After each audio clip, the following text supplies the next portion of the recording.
গত দুদিন আগে সংসদে ভাষণ দিতে গিয়ে দেশের স্বরাষ্ট্রমন্ত্রী আদানি আম্বানির উদ্দেশ্যে বলেন, তারা সারাদিনে যেভাবে আম্বেদকরের নাম উচ্চারণ করেন তার জায়গায় ভগবানের নাম উচ্চারণ করলে তাদের অনেক ভালো হবে। আম্বেদকরকে নিয়ে কথা বলে তাকে অপমান করেছেন বিজেপি নেতা তথা কেন্দ্রীয় স্বরাষ্ট্রমন্ত্রী অমিত শাহ। এমনই দাবি তুলে শাহের মন্তব্যের প্রতিবাদ জানিয়ে দেশজুড়ে প্রতিবাদে নামে বিরোধীরা। আম্বেদকর ইস্যুতে শুক্রবার কাঁকসার পানাগড়ে আম্বেদকরের ছবি বুকে লাগিয়ে পথে নামেন কাঁকসা জাতীয় কংগ্রেসের কর্মীরা। পানাগড় মাছবাজারে পুরাতন জাতীয় সড়কের উপরে প্রতিবাদ জানানোর পাশাপাশি অমিত শাহের পুষ্পতুল দাহ করেন কংগ্রেস কর্মীরা। এদিনের এই কর্মসূচিতে উপস্থিত ছিলেন কাঁকসা ব্লকের কংগ্রেসের ব্লক সভাপতি পূরব ব্যানার্জি, কংগ্রেস নেতা দেবাশিস বিশ্বাস, মোজাম্মেল হক, ধর্মেন্দ্র শর্মা সহ অন্যান্যরা। কংগ্রেস কর্মীরা জানান, সংসদে আম্বেদকরকে নিয়ে দেশের স্বরাষ্ট্রমন্ত্রী যে মন্তব্য করেছেন তা অত্যন্ত লজ্জাজনক। অমিত শাহ পুঁজিপতিদের রক্ষা করার চেষ্টা করতে গিয়ে আম্বেদকরকে অপমান করেছেন। আম্বেদকরকে নিয়ে তার মন্তব্য মানে সংবিধানকে অসম্মান করা। তার মন্তব্যের প্রতিবাদ জানাতে গিয়ে আক্রান্ত হচ্ছে বিরোধীদের। অমিত শাহের পদত্যাগের দাবিতে সোচ্চার কংগ্রেস কর্মীরা।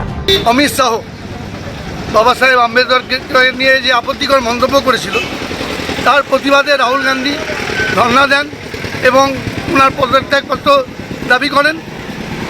তার নিরিখে বিজেপি যারা সারা জীবন অশালীন বলেই পরিচিত, তারা সংসদে ঢুকতে দিব না কংগ্রেসকে, এইভাবে বিক্ষোভ জানাতে থাকে এবং সেই বিক্ষোভে নিজেরাই প্ররোচিতভাবে রাহুল গান্ধীকে ফাঁসানোর চেষ্টা করেছে।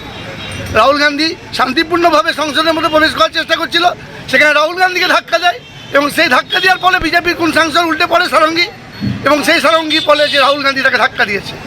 এই যে জঘন্যতম মানসিকতা বিজেপির, এর বিরুদ্ধে এবং অমিত শাহ যে তারিবার যে নিজেই একজন ক্রিমিনাল, তিনি যেভাবে রাহুল গান্ধী এগেন্স্টে অপবাদ দিয়েছেন এবং আমাদের হৃদয়ে থাকেন বাবা সাহেব আম্বেদকর, তাকে নিয়ে যে অবমাননাকর মন্তব্য করেছেন, তার প্রতিবাদে আজকে আমরা অমিত শাহ পুষ্পতুলিকা দাহন করে ধিক্কার এবং প্রতিবাদ জানাবো। কাঁকসা থেকে নিজস্ব প্রতিনিধির রিপোর্ট, টিভি নিউজ 10। সুলভ সঠিক চিকিৎসার একমাত্র প্রতিষ্ঠান বিবেকানন্দ হসপিটাল। 24 ঘন্টা emergency service, blood bank, trauma care. আপনাদের সেবায় আমরা তৎপর। গুণমান ও পরিষেবায় দুর্গাপুর বিধাননগরের ডক্টর জাকির হোসেন এভিনিউর বিবেকানন্দ হসপিটাল শিল্পাঞ্চলের মানুষের মন জয় করেছে।